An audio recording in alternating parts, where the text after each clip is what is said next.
Bonjour, je m'appelle Christine et je suis fleuriste. Je suis venue faire cette vidéo pour vous présenter mon métier.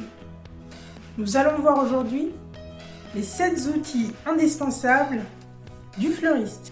L'outil indispensable numéro 1, le sécateur. Cet outil sert à couper les tiges des bouquets, mais aussi à couper les tiges de bois lorsque l'on fait une composition et les feuilles des plantes. Outil indispensable numéro 2, la serpette ou le petit couteau. Le fleuriste a toujours besoin de son petit couteau. Il sert à couper les tiges en biseau, ce qui est indispensable en fleuristerie, car les tiges boivent beaucoup mieux quand on les coupe en biseau. En 3, l'agrafeuse sert notamment à l'emballage. Elles servent à attacher les feuilles de cellophane et de craft entre elles, pour avoir un travail bien propre.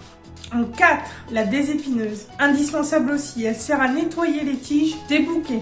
Par exemple, les roses ont besoin d'être nettoyées avant d'être manipulées. Alors, elle se prend comme ça et on descend sur le long de la tige. Voilà, ça sert à avoir une tige bien propre. Grâce à ça, on ne se pique pas. En 5, le fil de raffia sert à décorer, mais surtout et aussi à attacher ses bouquets. Indispensable aussi, indispensable pour attacher ses bouquets. Il y en a qui préfèrent le bolduc.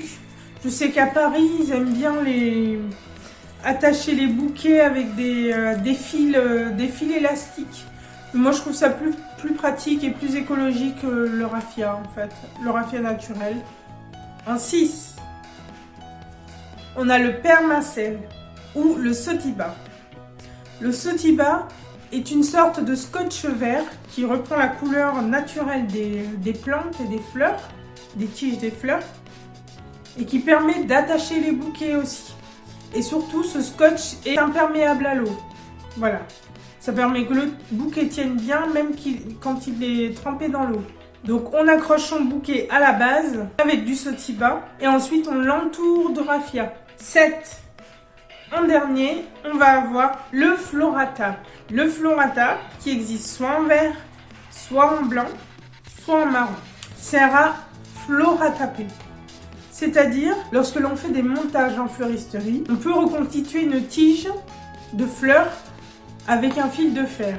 Donc ce sera une chose que l'on verra dans une autre vidéo.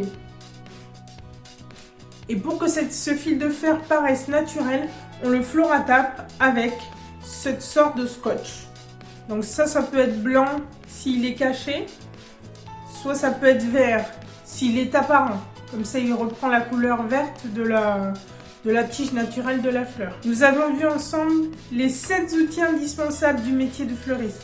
J'espère que ça vous a donné une vue d'ensemble et plus de précision sur le métier de fleuriste. Je vous ai laissé sous cette vidéo un petit questionnaire auquel vous pourrez répondre.